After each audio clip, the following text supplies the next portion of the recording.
If you took 420 million new Taiwan dollars and $1,000 bills and stacked them straight up, that tower of cash would reach over 42 meters into the air. Wow. That is what, taller than a standard 14-story building? Exactly.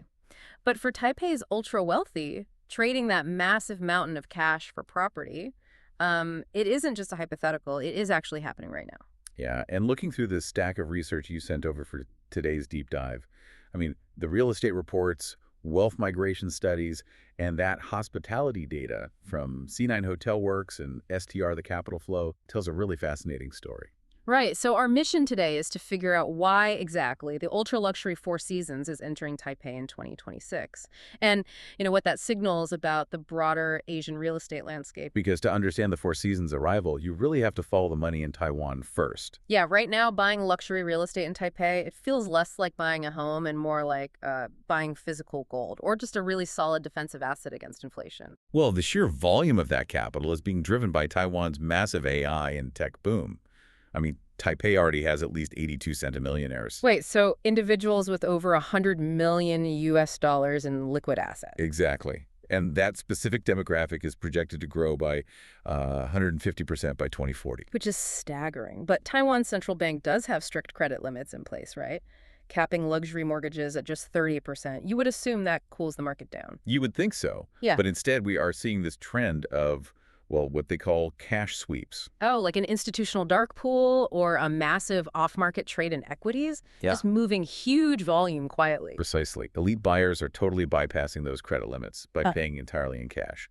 We actually saw a recent zero-loan transaction in the Xinyi district for 2 luxury units. Oh, wow. Yeah, totaling roughly 8.4 billion NTD, which is about 26 million US dollars.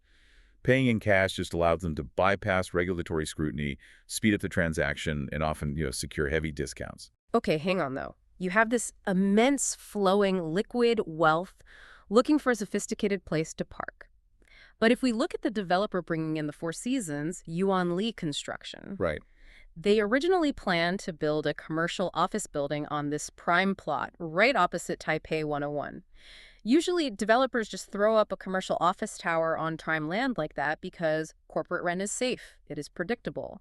So why take the massive operational risk of running a hotel? Well, historically, developers definitely would choose the office tower. But the data points to this major paradigm shift toward operating real estate. Meaning what exactly? Instead of a building just sitting there collecting static monthly rent, the asset generates daily hospitality revenue. And when you pair that with branded residences, the financial profile changes entirely. Ah, I see. So the Four Seasons brand itself supercharges the asset. It isn't just a place to sleep. It is the international buyer network, the standardized luxury, the concierge services. All that adds a massive premium. A huge premium. Yeah. Typically 30 to 35% higher than standard luxury real estate. Wow, 35%. Yeah, and this partnership between Yuan Li and Four Seasons, which is a 31-story architectural landmark designed by the Pritzker-winning firm RSHP, it perfectly captures this transition. The hotel-level service acts as a powerful wealth preservation tool.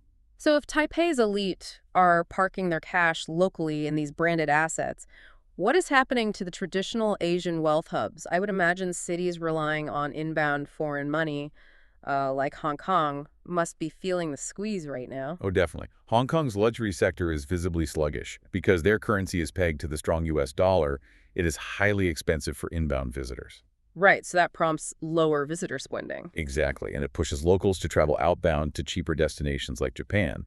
But compare that to Singapore, which is currently surging. They have record average daily rates of 314 US dollars, driven heavily by major international events. And Dubai is still dominating too, right? Yeah, Dubai remains a massive global gateway.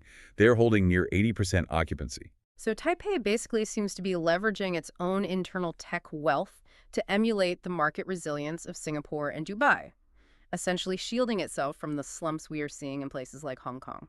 That is exactly it. Taipei's skyline is shifting because these tech-driven centimillionaires are demanding branded, defensive assets. The Four Seasons functions as a financial instrument just as much as a luxury destination. Which leaves you, as someone listening to these global wealth trends, with a really fascinating question to consider. As branded residences increasingly untethered the ultra-wealthy from traditional living and working spaces, will the future concept of home for the global elite become entirely indistinguishable from a perpetual five-star hotel stay? It is definitely a wild thought. Trading that 14-story stack of cash for a permanent room with a view is certainly something to mull over.